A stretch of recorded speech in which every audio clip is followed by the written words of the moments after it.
네, 안녕하십니까. 세상의 모든 놀거리, 즐길거리, 먹을거리, 취미거리를 아주 지적이고 특허적으로 리뷰하는 페이턴틀리 플레이 변리사 유성원입니다. 유인걸입니다. 반갑습니다. 아, 우리 유 대표님의 네. 인기가 네. 뭐 아직 우리가 구독자가 몇 명 안 되긴 하지만 네. 올라가고 있습니다. 아, 제가 그렇습니까? 체감하고 있습니다. 아, 그렇습니까? 네. 한 명 있었잖아요. 아니 몇 명이 물어봤어요 사실. 아, 같이 하는 사람 누구냐. 아, 되게 말빨도 좋고 둘이 죽이 너무 잘 맞는데 도대체 누구냐. 내 동생이다. 저희는 또 그 네. 물에 빠져도 입은 또 둥둥 뜹니다. 그렇지. 예, 그래서 예. 원래 우리 유씨 집안이 네. 말이 잘 되는 사람들이다. 제 사촌 동생이다. 뭐 이런 네. 얘기를 많이 했는데 어쨌든 우리 유 대표님이 뭐 하는 사람인지. 아하. 도대체 뭐 하는 사람이 저렇게 네. 뭔가 이렇게 자신감과 어. 그 매력과 뭔가 이게 세상에 대한 어떤 독특한 어떤 자기만의 어떤 철학 이런 거가 이렇게 있냐. 뭐 하시는 분이냐. 이런 네. 얘기들이 많아요. 뭐 필요하신 거 있으세요? 오늘 많이 띄워주시면 돼요.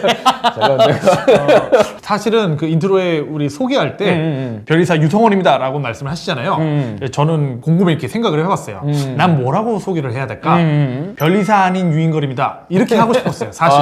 왜냐면 또 어떤 밸런스를 맞추기 위해서 또 그렇게 한번 좀 소개를 하려고 했었는데, 저는 사실은 이제 수입차에 있어서 사고 수리, 또 일반 정비, 또 차량의 또 외장 관리 뭐 이런 거를 토탈 서비스하는 센터를 분당 쪽에서 운영을 하고 있습니다. 그렇죠. 예. 엄청 유명하신 분이에요. 사실 수입차 좀 타시는 분들, 차에 관심이 있으신 분들은 네네. 유 대표님 얘기를 한 번 정도는 들어보셨을 거고, 특히 이제 무슨 뭐 BMW 동호회, 포르쉐 동호회, 뭐 이런 동호회에서 뭐 차 운전하면서 막 이렇게 하시는 분들은 거의 유 대표님 모르는 사람 없을 거예요. 아, 사고 나신 분만 알아요.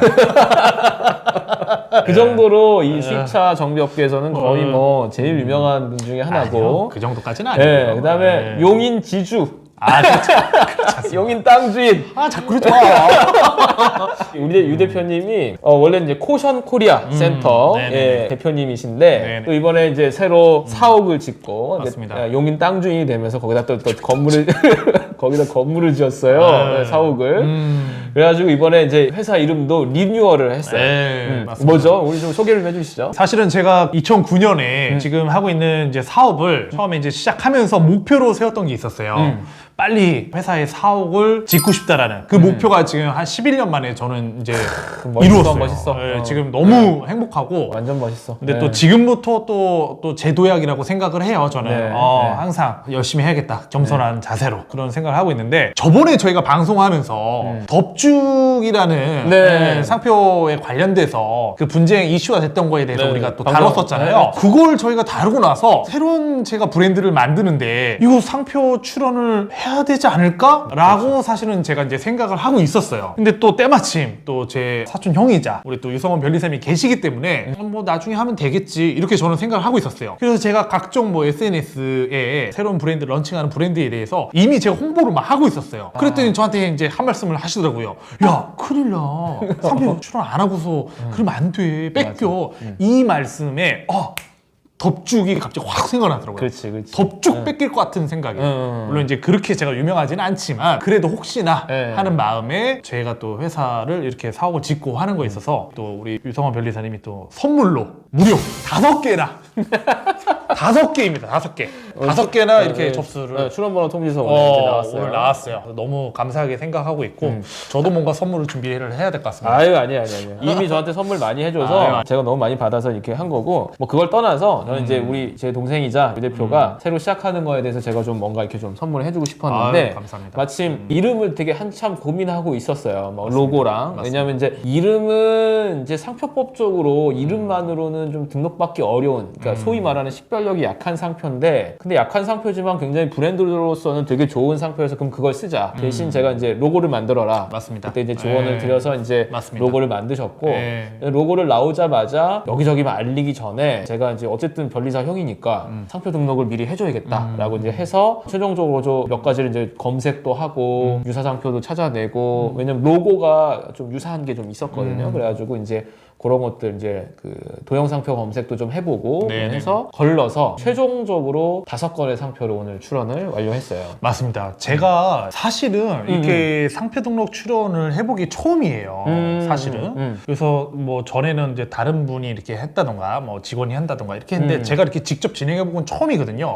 제가 하면서 느끼는 게 이게 어떤 제 생각과 제가 하려고 했던 어떤 추상적인 이런 것들이 역시 전문가를 통해서 이게 만나니까 이게 뭔가 이렇게 실마리가 이렇게 풀리면서 윤곽이 좀 보이고 체계화되는 것 같더라고요. 제 경험을 해보니까 역시 약은 약사에게 라는 말이 있듯이 맞아요. 이런 거는 우리 전문가 분한테 상담을 받고 상표적으로는 충분하나 아까 말씀하셨던 로고에 있어서는 어떤 충돌의 여지가 있거나 이런 것도 자세히 말씀을 해주세요. 그런 거를 또 미리 이제 알아봐 주시고 사전 조사를 해주시고 하시니까 이런 어떤 회사 설립하면서 브랜딩을 할 때 이런 것도 같이 직접 참여하시면서 변리사님이랑 같이 이야기 나눠보고 하시면은 회사에 대한 태도 이런 브랜딩 하는 데 있어서의 어떤 마음가짐 이런 게 좀 저는 좀 다르더라고요. 애착이 더 생기고 좀 뭔가 애사심 이런 게 본인 명의로 드디어 지식재산권이 이제 처음으로 생기는 거잖아요. 그니까요. 네. 뭐 로열티 어떻게 조금 뭐 사실 의향 없으신가요?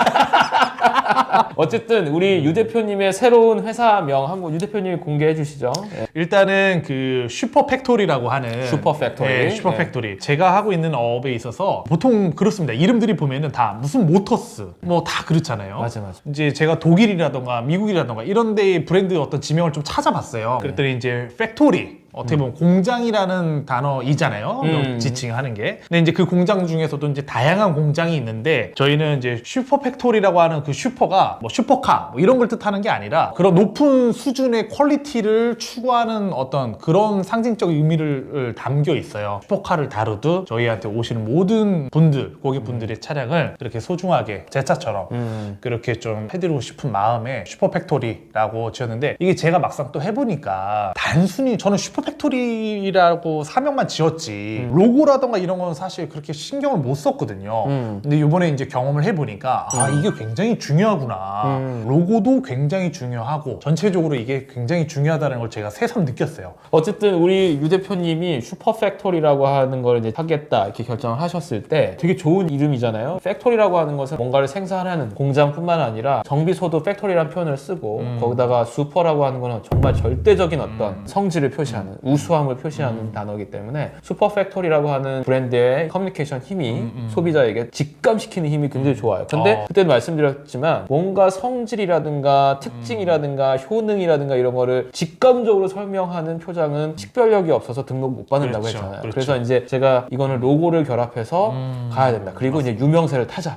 뭐 지금도 유명하니까. 그래서 이제 로고를 이제 붙이기로 한 거죠. 그래서 굉장히 멋진 로고가 나왔고 네. 유 대표님의 지어지는 그 사옥의 벽면에 크게 붙을 거를 상상해 보면 너무 잘 어울리는 것 같아요. 감사합니다. 자, 그런데 이제 제가 이제 5건의 상표 출원을 했는데 네네. 슈퍼팩토리가 결합되어 있는 로고 2종류 그게 이제 37류의 각종 자동차 정비와 관련된 자동차 정비, 수리업, 자동차 인테리어, 뭐 설비업 뭐 이런 것들을 다 37류에 속해 있어요. 예. 네, 서비스업이. 그래서 이제 그걸 다 집어넣고 네네. 그 다음에 한 가지 네. 더 한 가지 집어넣은 게 있어요. 슈팩. 줄임말? 그렇죠. 왜냐하면 요즘은 줄임말을 많이 쓰기 때문에 슈팩이라고 하는 것도 텍스트 상표로 별도로 출원을 하나 넣었어요. 37류를. 기가 막히네요. 저는 미처 생각지도 이거 못했던 생각 거예요. 못 하셨죠? 네. 내가 이거 주면서도 그 얘기를 안 했잖아. 아, 대단하시네요. 이렇게까지 일을 해주십니다. 네, 이렇게 슈팩. 신경을 네, 써주시네요. 슈팩을 넣고 그 다음에 한 가지 제가 더 넣은 거는 네. 그 로고와 슈팩 왜냐면 슈퍼팩토리 텍스트 자체로 출원하는 거는 식별력 때문에 아마 안 될 거라고 생각해서 우선 안 넣고 슈팩하고 이제 그 로고에다가 뭘 넣었냐면 43류를 넣었어요. 43류가 뭐냐면 카페업, 레스토랑업, 외식업 이런 거야.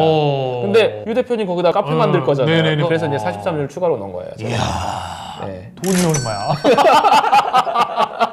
5개면 여러분 400만 원입니다. 거의 뭐 그 정도 되죠. 예, 뭐 저희 이제 대리인 수수료까지 관람료랑 다 하면 예. 대단한 그 감동입니다. 정도는 우리 사랑하는 동생에 의해서 뭐 제가 못해줘서 뭐 아쉬울 뿐이죠. 눈물이 살짝 나오려고 그랬어요. 진짜 감동이어서. 예, 제가 줄임말에 관련된 되게 중요한 판례가 또 하나 있어요. 그 소니 아시죠? 소니. 네네, 알죠. 잘 소니하고 알죠. 일본의 이제 유명한 네, 전자회사, 그 다음에 에릭슨, 스웨덴의 네. 제일 큰 네. 이제 그 통신회사. 그쵸. 이 소니와 에릭슨이 조인트 벤처를 만든 게 소니 에릭슨이라는 회사가 있어요. 소니 에릭슨에서 중국에서 핸드폰도 나와요. 스마트폰도. 예. 그래서 우리나라에서는 소니 에릭슨이 거의 인기가 없지만 중국이나 뭐 유럽이나 이런 데서는 인기가 되게 꽤 있거든, 꽤 많이 팔리거든. 예. 근데 이 소니 에릭슨이 중국에서 이제 어떻게 불리냐면 소니를 갖다가 중국어로 표시하면 수어니 이렇게 중국어로 이렇게 발음하고 에릭슨은 아일리신이라고 표기를 해. 아일리신. 그 소니 에릭슨을 중국어로 표현하면 수어니 아이리신이라고 한단 말이야. 너무 기네요. 길잖아. 그렇죠. 5글자야. 그렇죠. 무려 5글자야. 수어니 아이리신. 당연히 기니까 어떻게 해서 줄이겠죠. 줄이지. 그래서 소니 에릭슨의 그 수어 부분하고 에릭슨의 그 아이. 그래서 수어 아이라고 한단 말이야. 중국 사람들은. 어려웠네요. 수어 아이. 수어 아이. 근데 소니 에릭슨이 대기업이니까 당연히 상표 출원했겠지. 근데 중국 사람들이 이거를 수어 아이라고 부를 거라고 생각을 못했던 거야. 못했죠. 그래갖고 실제로는 소니 에릭슨은 거의 중국 사람들은 뭐 실제로 핸드폰 판매점은 다 수어 아이라고 부른다고. 그래서 수어 아이 핸드폰이 뭐 얼마다. 이번에 무슨 모델 얼마다. 뭐 이런 식으로 막 붙여놓고 해. 근데 그걸 또 파거든 중국 놈이. 중국 놈이라고 해서 좀 그러면 안 됩니다. 중국 분이. 지금 우리. 왜냐면 상표 도둑놈들은 다 저는 약간 좀 뭐 중국이어서 그런 게 아니라. 그렇죠. 예. 그렇죠. 하여간 그분이 수어 아이를 상표 출원 지가 한 거야. 그래가지고 등록을 받았어. 똑똑하네. 그래서 수아이를 쓰는 데다가 쓰지 말라고 경고장 돈 내놓으라고 한 거야. 어떻게 그러니까 되나요? 이제 소니 에릭슨이 이 수아이에다가 이 상표에 무효 심판을 청구했어. 이게 무려 어떻게까지 갔냐면 이게 중국의 최초 상표 무효 심판은 중국의 상표 평심위원회라는 데서 뭐 최초로 시작을 하고 그거 불복하면 북경시 중급인민법원, 북경시 중급인민법원의 판결을 불복하잖아. 북경시 고급인민법원. 그래 북경시 고급인민법원에 최종적으로 또 불복하잖아. 어디 가냐 최고인민법원. 그래서 무려 4단계의 심을 거쳤는데 이게 4번 갈 때마다 4번 판결이 뒤집혀. 한 번은 무효, 한 번은 유효. 다시 북경시 고급인민법원 갔더니 다시 무효. 근데 최고인민법원에서 다시 유효. 뭐 이런 식으로 막 뒤집혀갖고 결국은 그 수아이 그 상표권 그 개인이 승소했어. 아 진짜요? 이야 대박이다. 그러니까 이게 줄임말 상표라는 게 되게 중요해요. 그런 거를 이제 좀 생각을 한 거죠. 대단하십니다. 리스펙트 합니다 진짜. 네. 제가 진짜 옆에서 이렇게 보면은요 굉장히 꼼꼼하세요. 굉장히 꼼꼼하고 철두철미하시고 하시기 때문에 정말 이 방송을 계기로 해서 더 많은 클라이언트들이 특히 아니 뭐 우리 백종원 씨가 전화가 오실 것 같아요. 백종원 느낌이 그래요. 저는 강한 느낌이 옵니다. 저는 백종원 씨랑 친해지는 게 목적입니다. 클라이언트 이런 백종원 대표님 도와주십시오. 친해지고 싶습니다. 요즘 요리를 열심히 하고 있습니다. 맞습니다. 주말마다 요리를 굉장히 열심히 하고 있습니다. 네, 맞아요. 어쨌든 우리 유 대표님 또 이제 슈퍼 팩토리 이제 오픈하셨는데 그 앞으로 또 뭐 수입차뿐만 아니라 자동차에 관련된 게 있으시면 우리 이 유튜브 페플 TV의 한 축을 담당하시는 우리 유인걸 대표가 자동차 대한민국에서 제일 유능하시고 유명한 자동차 전문가다. 이렇게 좀 이해해 주시면 좋을 것 같습니다. 네, 감사합니다. 슈퍼 팩토리 화이팅! 화이팅. 지심 화이팅!